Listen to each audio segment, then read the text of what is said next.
हर हर महादेव सभी मित्रों को welcome to electronic study YouTube channel. सभी को सुप्रभात। डेली करंट अफेयर्स की सीरीज़ में आज ये हमारी 72 नंबर की वीडियो है और आज के सेशन में हम जो भी आज के महत्वपूर्ण करंट अफेयर्स होंगे उनको देखेंगे और सेशन के लास्ट में जो हमने कल की वीडियो में करंट अफेयर्स पढ़े थे उनका रिवीजन भी करेंगे। तो चलिए शुरू करते हैं आज का अपना सेशन और देखते हैं पहला करंट अफेयर। पहला दिया हुआ है डॉक्टर रामाचार्युलू के बारे में।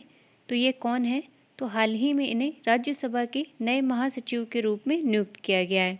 तो राज्यसभा के नए महासचिव में इनका नाम आप ध्यान रखिएगा। अगला देखते हैं, दिया हुआ है इनोवेशन मिशन। ये है क्या और कहाँ पे शुरू किया गया है? तो पंजाब में इनोवेशन मिशन की शुरुआत की गई है। मुख्यमंत्री अमरिंदर सिंह ने स्टार्टअप क्षेत्र को बढ़ावा देने के लिए सार्वजनिक निजी भागीदारी के लिए इसे लॉन्च किया है। कुल मिलाकर आप इतना समझिए कि स्टार्टअप के लिए इस इनोवेशन मिशन को पंजाब में मुख्यमंत्री अमरिंदर सिंह के द्वारा लॉन्च किया गया है। अगला देखते हैं, दिया हुआ है एलेजांद्रो प्रीतो के बारे में। तो इन्हें world photographer of the year 2021 का खिताब दिया गया है इस वर्ष। और जो इनकी फ़ोटो है उसको शीर्षक दिया गया है अवरुद्ध यानी कि ब्लॉक्ड। इन्होंने फ़ोटो खींची है यूएस और मैक्सिको के बीच कांटेदार तार सीमा की दीवार पर घूरते हुए एक वर्ल्ड रोड रनर की, जो कि इस वर्ष world photography of the year के लिए चुनी गई है। तो ध्यान रखिएगा, एलेजांद्रो प्रीतो। अगला देखते हैं, दिया हुआ है लद्दाख के बारे में। तो जैसा कि आप सभी जानते हैं, लद्दाख वर्तमान में एक केंद्र शासित प्रदेश है। तो इसने अपने राज्य पशु और राज्य पक्षी घोषित किए हैं अभी, और इसने अपना राज्य पशु रखा है हिम तेंदुए को और राज्य पक्षी रखा है काली गर्दन वाली क्रेन को। अब यहाँ पर लद्दाख की बात हुई है, तो यदि करंट से रिलेट किया जाए तो मैंने आपको बताया था कि 11.562 फीट की ऊंचाई पर पहला मोबाइल डिजिटल मूवी थिएटर शुरू किया गया है लद्दाख में, और ये दुनिया का सबसे ऊंचा थिएटर होगा। इसके अलावा देखिए, अभी बीआरओ के द्वारा 19,300 फीट की ऊंचाई वाली सड़क का निर्माण किया गया है लद्दाख में, जो कि उगलिंगला टॉप से होकर गुजरती है। और अभी लद्दाख में ही पानी माँ अभियान भी शुरू किया गया था। तो और एनटीपीसी के द्वारा ग्रीन हाइड्रोजन मोबिलिटी प्रोजेक्ट भी लद्दाख में ही स्थापित किया गया है। तो लद्दाख के जितने भी महत्वपूर्ण करंट अफेयर्स थे वो चीज़ें आप ध्यान रखिएगा। अगला देखते हैं, दिया हुआ है अवनी लेखरा के बारे में। तो इन्होंने महिलाओं की 50 मीटर राइफल SH1 स्पर्धा में टोक्यो पैरालंपिक में कांस्य पदक जीत लिया है। अभी देखिए, मैंने आपको बताया था कि अवनी लेखरा ने ही 10 मीटर एयर राइफल SH1 में स्वर्ण पदक अपने नाम किया है, और अब इन्होंने 50 मीटर में कांस्य पदक अपने नाम कर लिया है। इस प्रकार ये टोक्यो ओलंपिक में 2 पदक जीतने वाली पहली महिला बन गई हैं। तो यह तथ्य भी आप ध्यान रखिएगा। अगला देखते हैं, दिया हुआ है मेघालय के बारे में। तो मेघालय राज्य सरकार ने उमंगोट जल विद्युत परियोजना को निष्पादित करने हेतु निजी विद्युत उत्पादकों के साथ समझौते को रद्द कर दिया है। यह इतना महत्वपूर्ण नहीं है, परंतु आप यह ध्यान रखिएगा कि जो उमंगोट जल विद्युत परियोजना है ये कहाँ स्थित है, ये आपसे पूछा जा सकता है। तो ध्यान रखिएगा कि ये मेघालय में स्थित है। अगला देखते हैं, दिया हुआ है प्रवीण कुमार के बारे में। तो प्रवीण कुमार ने टोक्यो पैरालंपिक 2020 में हाई जंप स्पर्धा में रजत पदक अपने नाम कर लिया है, और उन्होंने 2.07 मीटर की छलांग लगाई है। तो प्रवीण कुमार में आप रजत पदक ध्यान रखिएगा। इसके अलावा देखिए, मैंने आपको बताया था सिंहराज अधाना के बारे में, जिन्होंने टोक्यो पैरालंपिक में पुरुषों की 10 मीटर एयर पिस्टल में कांस्य पदक अपने नाम किया था। देवेंद्र झाझड़िया ने भाला फेंक में रजत पदक जीता है। सुमित अंतिल ने गोल्ड पदक जीता है भाला फेंक में ही। इसके अलावा भाविना पटेल ने टेबल टेनिस में रजत पदक अपने नाम किया है। निषाद कुमार पुरुष हाई जंप में रजत पदक जीते थे। योगेश कठुनिया के बारे में मैंने आपको बताया था, इन्होंने डिस्कस थ्रो में रजत पदक अपने नाम किया था। सुंदर सिंह गुर्जर की यदि बात की जाए तो उन्होंने भाला फेंक में कांस्य पदक अपने नाम किया है। अगला देखते ही, दिया हुआ है क्रिस्टियानो रोनाल्डो के बारे में। तो ये फुटबॉलर हैं एक, और ये पुर्तगाल के हैं। यानी कि ये पुर्तगाल से संबंध रखते हैं। तो ये चर्चा में क्यों रहे हैं? तो क्रिस्टियानो रोनाल्डो 111 गोल दागने के साथ सर्वाधिक अंतर्राष्ट्रीय गोल दागने वाले विश्व के पहले खिलाड़ी बन गए। अगला देखते हैं दिया हुआ है अतुल भट्ट के बारे में। तो इन्हें हाल ही में राष्ट्रीय इस्पात निगम लिमिटेड के यानी कि RINL के नए अध्यक्ष व MD के रूप में नियुक्त किया गया है। अगला देखते हैं दिया हुआ है एक पहल जिसका नाम है साथ। तो ये शुरू की गई है जम्मू कश्मीर के उपराज्यपाल मनोज सिन्हा के द्वारा। और यह है क्या? तो इस पहल का उद्देश्य है महिलाओं को ऐसे कौशल सिखाना जिससे वे अपनी आजीविका में वृद्धि कर सकें।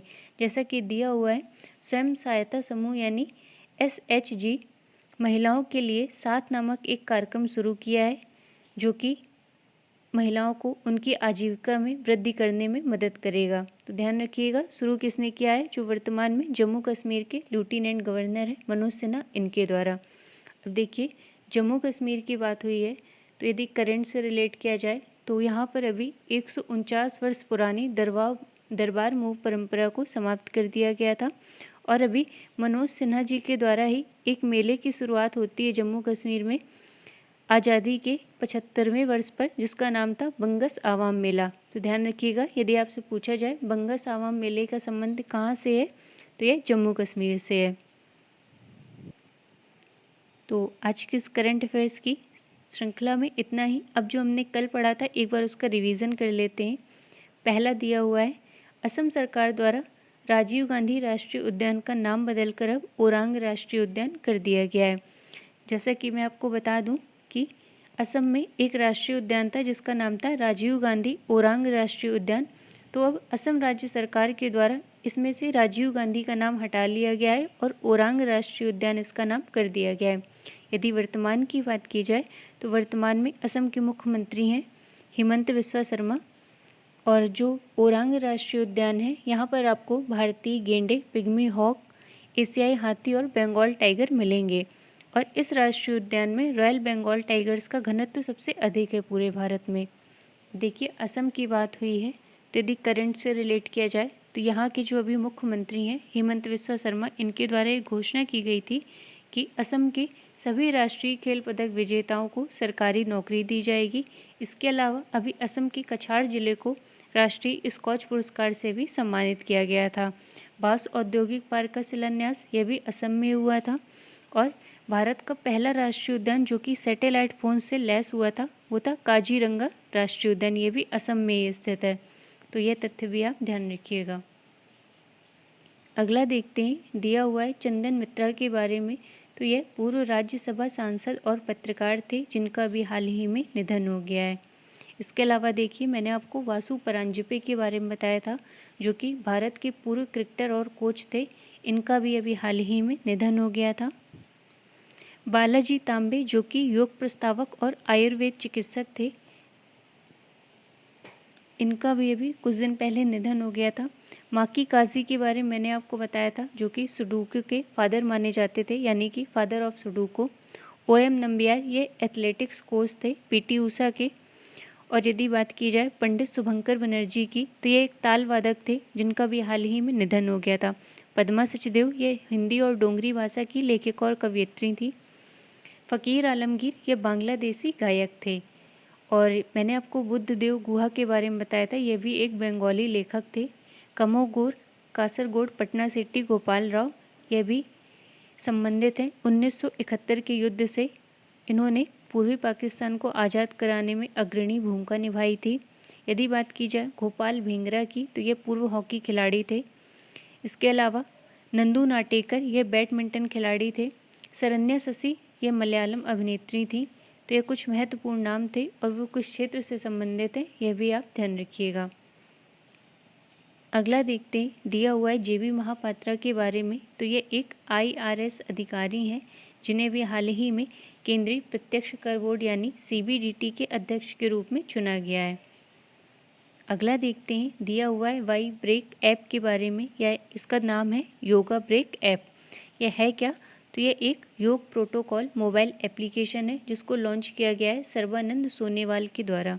ये सर्बानंद सोनोवाल वर्तमान में हमारे केंद्रीय आयुष मंत्री हैं। इस वाई ब्रेक ऐप का उद्देश्य क्या है?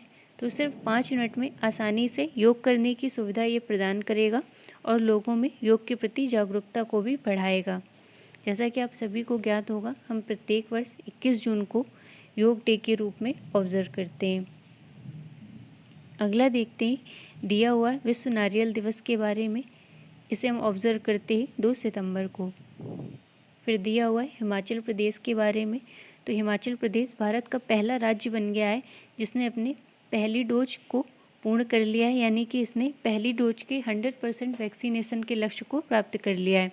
इसके अलावा यदि आपसे केंद्र शासित प्रदेश पूछा जाए कि भारत का वह कौन सा केंद्र शासित प्रदेश है जिसने अपने 100% वैक्सीनेशन के लक्ष्य को प्राप्त कर लिया है, तो वो है लद्दाख। इसके अलावा जम्मू कश्मीर का बेयान गांव, इसने भी अपने 100% वैक्सीनेशन के लक्ष्य को प्राप्त कर लिया है। और भारत का पहला शहर कौन है जिसने अपने 100% वैक्सीनेशन के लक्ष्य को प्राप्त किया था? तो वो था भुवनेश्वर। तो ध्यान रखिएगा, राज्य में आप हिमाचल प्रदेश का नाम, शहर में भुवनेश्वर, और यदि केंद्र शासित प्रदेश की बात की जाए तो उसमें लद्दाख, गांव में आप बेयान गांव का नाम ध्यान रखिएगा। अगला दिया हुआ है अगस्त माह में वस्तु एवं सेवा कर यानी जीएसटी का कुल संग्रह रहा है 1,12,000 करोड़ रुपए। फिर दिया हुआ है दक्षिण कोरिया के बारे में। तो एप्पल और गूगल ऐप भुगतान पर दक्षिण कोरिया के द्वारा अब प्रतिबंध लगा दिया गया है। इसके अलावा देखिए, मैंने आपको याहू कंपनी के बारे में बताया था, इसने भी अब भारत में अपने काम को बंद कर दिया है कुछ नियमों के चलते। अगला दिया हुआ है एसपी सेथुर रमन के बारे में। तो ये एक भारतीय ग्रैंड मास्टर हैं जिन्होंने हाल ही में बार्सिलोना ओपन शतरंज टूर्नामेंट जीता है। अब देखिए, यहाँ पर शतरंज की बात हुई है तो प्रत्येक वर्ष हम ऑब्जर्व करते हैं शतरंज दिवस 20 जुलाई को। इसके अलावा देखिए, स्पार्क्सन ट्रॉफी 2021 यह जीती है विश्वनाथन आनंद ने। विश्वनाथन आनंद हमारे भारत के पहले ग्रैंड मास्टर थे जिन्हें पहला राजीव गांधी खेल रत्न पुरस्कार भी दिया गया था 1991-92 में। इसके अलावा देखिए, मैंने आपको बताया था कि भारत के सबसे युवा ग्रैंड मास्टर कौन है, तो वो है डी गुकेश। यदि आपसे विश्व में पूछा जाए कि विश्व के सबसे युवा ग्रैंड मास्टर कौन है, तो ये हैं अभिमन्यु मिश्रा। इसके अलावा देखिए, अभी 69वें नंबर के जो ग्रैंड मास्टर बने हैं वो हैं हर्षद राजा, जो कि महाराष्ट्र से संबंध रखते हैं। यदि आपसे पूछा जाए 68वें नंबर के ग्रैंड मास्टर कौन थे, तो ये थे अर्जुन कल्याण, जो कि तमिलनाडु के थे। इसके अलावा देखिए, मैंने आपको रौनक साधवानी के बारे में बताया था जिन्होंने स्प्लिमबर्गो चेस टूर्नामेंट अभी हाल ही में अपने नाम किया है, जो कि इटली में आयोजित हुआ था। वंद्रिका अग्रवाल, इन्होंने ऑनलाइन महिला शतरंज का खिताब जीता था। और मैंने आपको फीडे वर्ल्ड कप 2021 के बारे में बताया था जिसमें विजेता रहे थे क्रिस्टोफ डूडा। और इसी फीडे वर्ल्ड कप में जो क्रिस्टोफ डूडा थे, ये किसको हराकर जीते थे, यानी कि उपविजेता कौन रहा था, तो ये रहे थे सर्गेई कार्जाकिन। तो आज के सेशन में इतना ही। अब हम मिलते हैं अपने नेक्स्ट वीडियो में, तब तक के लिए धन्यवाद।